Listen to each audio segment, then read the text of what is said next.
नमस्कार, स्वागत है आपका द न्यूज़ लॉन्चर पर। मैं हूं अशोक वानखड़े। लेकर आया हूं आपका अपना कार्यक्रम द एक्स-रे। 1-2 खबरें थी, दोनों खबरें कहीं न कहीं इंटर रिलेटेड लगती हैं मुझे। एक जगह किसी को किसी गुनाह के लिए जेल में डालने की तैयारी और दूसरी जगह किसी गुनहगार को जेल से छुटकारा दिलवाने की तैयारी। ये संविधान 2 चश्मे से कैसा दिखता है? ये संविधान नहीं, ये मनुस्मृति ही हो सकता है। पहली खबर ये है कि रॉबर्ट वाड्रा के खिलाफ ईडी का बड़ा एक्शन, पहली बार बनाया आरोपी, ब्लैक मनी केस में नई चार्जशीट दाखिल। इस खबर को जब मैंने इस तरह से देखा, तो मैंने आगे देखा कि ब्लैक मनी और मनी लॉन्ड्रिंग से जुड़े एक हाई प्रोफाइल मामले में ईडी ने बड़ी कार्रवाई करते हुए रॉबर्ट वाड्रा, जो प्रियंका गांधी के पति हैं, पहली बार आधिकारिक तौर पे आरोपी बना दिया है। ईडी ने लंदन की प्रॉपर्टी और कथित काले धन के लेन-देन से जुड़े मामले में नई चार्जशीट दिल्ली के राउज एवेन्यू कोर्ट में दाखिल कर दी है। यह मामला यूपी के डिफेंस डीलर संजय भंडारी से जुड़े संदिग्ध लेन-देन की जांच से सामने आया था। ईडी के अनुसार वाड्रा का बयान इस साल जुलाई में पीएमएलए के तहत रिकॉर्ड किया गया था। एजेंसी का दावा है कि वाड्रा और भंडारी के बीच वित्तीय लेन-देन की कड़ियां मिली हैं, जिसमें विदेशी प्रॉपर्टी फंड ट्रांसफर की जांच भी शामिल है। नई चार्जशीट को इस केस का टर्निंग पॉइंट माना जा रहा है, क्योंकि पहली बार वाड्रा को सीधे तौर पे आरोपी के रूप में नमित किया जा रहा है। राउज एवेन्यू कोर्ट जल्द ही इस चार्जशीट पर संज्ञान लेगी। माना जा रहा है कि आने वाले दिनों में इस हाई प्रोफाइल केस में राजनीतिक तापमान और बढ़ेगा। फिलहाल वाड्रा या कांग्रेस की ओर से कोई प्रतिक्रिया नहीं आई है। रॉबर्ट वाड्रा के खिलाफ ईडी की जांच लंदन स्थित 2 संपत्तियों से जुड़ी है, जो ब्रिटेन के हथियार डीलर संजय भंडारी के नाम पर रजिस्टर्ड है। ईडी का आरोप है कि ये संपत्तियां दरअसल वाड्रा की बेनामी संपत्तियां हैं। एजेंसी अब भंडारी और वाड्रा के कथित संबंधों की गहन जांच कर रही है। रॉबर्ट वाड्रा इन आरोपों को हमेशा नकारते रहे हैं और ईडी पर उन्हें परेशान करने का आरोप लगाते रहे हैं। अधिकारियों का कहना है कि ब्राइस्टन स्क्वायर स्थित संपत्ति का पैसा वाड्रा ने ही दिया था और उनके कहने पर ही इसका नवीनीकरण किया गया था। ईडी का दावा है कि वाड्रा अपनी लंदन यात्रा के दौरान कई बार इस प्रॉपर्टी में रुके। ईडी ने 2016 में इस मामले में मनी लॉन्ड्रिंग रोकथाम अधिनियम पीएमएलए के तहत केस दर्ज किया था। अब ये दोनों संपत्तियां अपराध की आय के तौर पे जांच के दायरे में हैं। हाल ही में वाड्रा ने मीडिया रिपोर्ट का खंडन किया था, जिसमें कहा गया था कि ईडी के समन से बच रहे हैं। उन्होंने के वकील सुमन ज्योति खेतान ने स्पष्ट किया कि ये खबर पूरी तरह से असत्य और तथ्यहीन है। उन्होंने बताया कि वाड्रा ने पिछले एक दशक में ईडी के सभी समन्स और दस्तावेज की मांग पूरी करके पूरा कानून प्रक्रिया का पालन किया।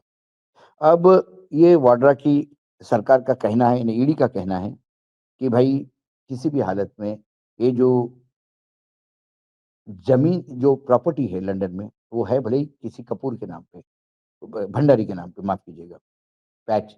अ, ईडी का मानना है कि ये किसी भंडारी के नाम पे प्रॉपर्टी है। लेकिन उन्होंने ये भी कहा कि ये जो प्रॉपर्टी है, इसका पैसा दिया है। अब इसको पता नहीं, एजेंसी कह रही है हमारे पास प्रूफ़ है, लेकिन ये प्रूफ़ कितने टिकते हैं। हमने ईडी के कई देखे, अनिल देशमुख को देखा, 13 महीने महाराष्ट्र के गृह मंत्री रहते हुए, फिर बाद में कैसा ईडी को ना वहाँ मुँह की खानी पड़ी।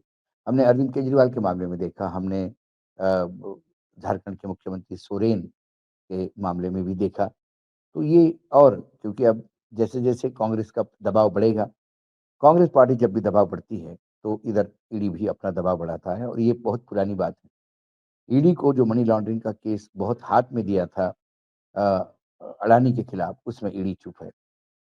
लेकिन एक दूसरी खबर जो बहुत इससे भी ज़्यादा भयानक है और मुझे लगता है कि ये खबर से ही अब हम ये मान लें कि अब स्मृति लागू हो रही है क्या, या देश में संविधान अब पद समाप्ति की ओर है।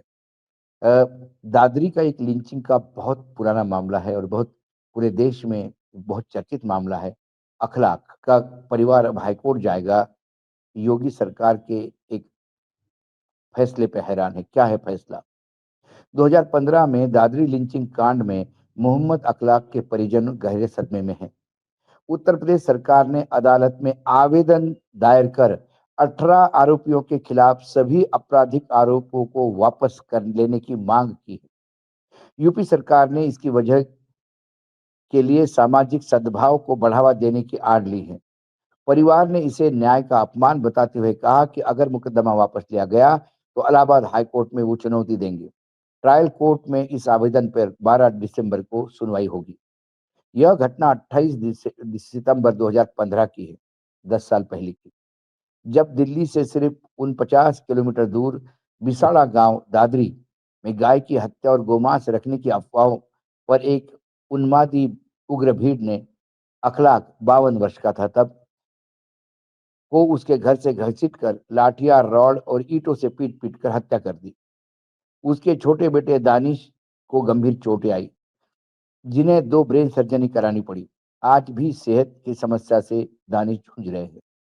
3 महीने बाद चार्जशीट दाखिल हुई, लेकिन आरोप 2021 में फ्रेम हुए। मूल रूप से 19 आरोपी थे, जिसमें एक नाबालिग और एक स्थानीय नेता का बेटा शामिल है। एक की 2016 में मौत हो चुकी है, बाकी 18 जमानत पर रिहा है, यानी बाहर है। 25 गवाहों में से 2022 से अब तक 5 ने बयान दिए हैं, जिसमें अखलाक की बेटी शाइस्ता शामिल है। दानिश का बयान अगला होना है। सरकार ने कोर्ट में किए गए आवेदन में दावा किया है कि गवाहों के बयानों में विरोधाभास है। अखलाक की पत्नी इकरामन ने 10 नाम बताए, शाइस्ता ने 16 जबकि दानिश ने 19।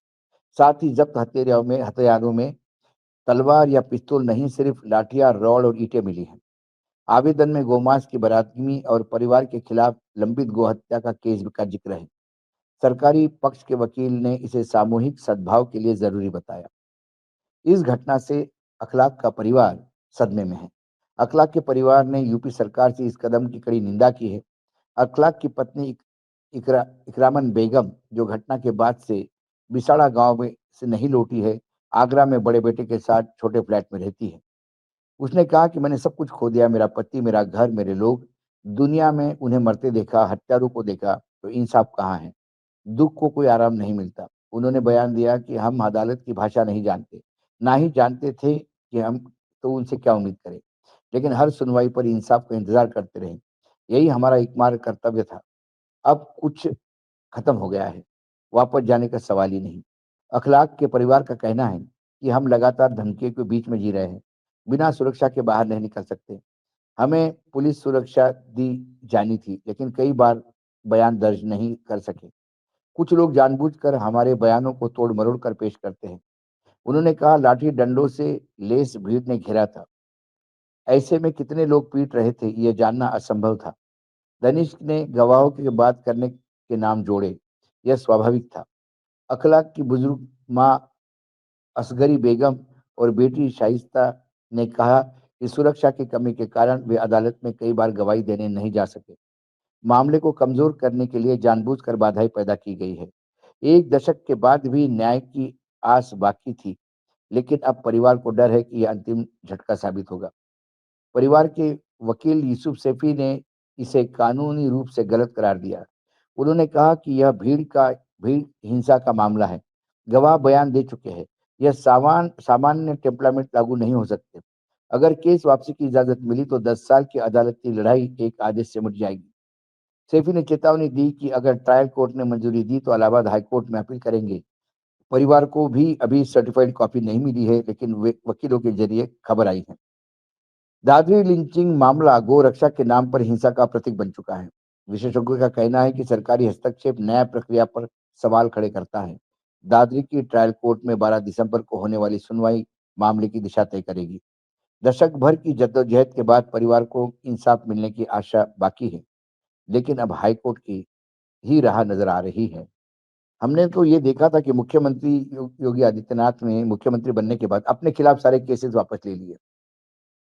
लेकिन ये बड़ा अजीब लग रहा है कि अब मुख्यमंत्री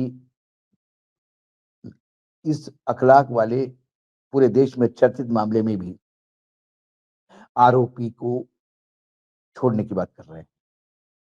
ये कौन सा सामाजिक सद्भाव इससे निकाल रहे हैं? केस का जिक्र दिया जाता है कि उनके घर में गोमांस मिला। यदि गोमांस मिला तो कानून से उनको सजा होगी। अखलाक की हत्या करके उसको सजा देने वाला समाज कौन? सवाल ये है। तो फिर न्यायपालिका किस लिए? बयान बदलते हैं, क्या बदलते हैं?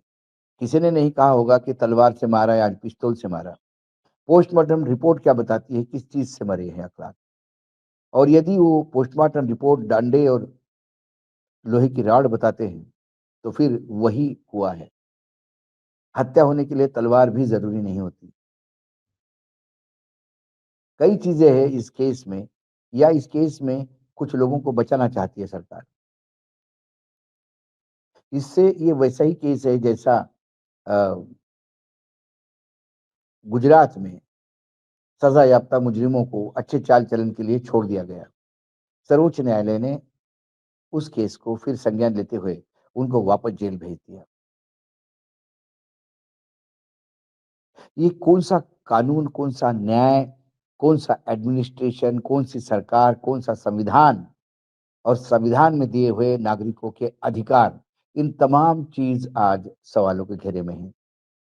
जब मैं एक्स-रे में देखता हूँ तो मुझे एक तरफ रॉबर्ट वाड्रा को जेल भेजने की तैयारी और कुछ हत्यारों को जेल से छोड़ने की तैयारी, यानी जेल की सज़ा होने के बचाने की तैयारी। न्यायपालिका अपने विवेक से काम करती है या फिर सरकार के दबाव में, ये तो समय बताएगा।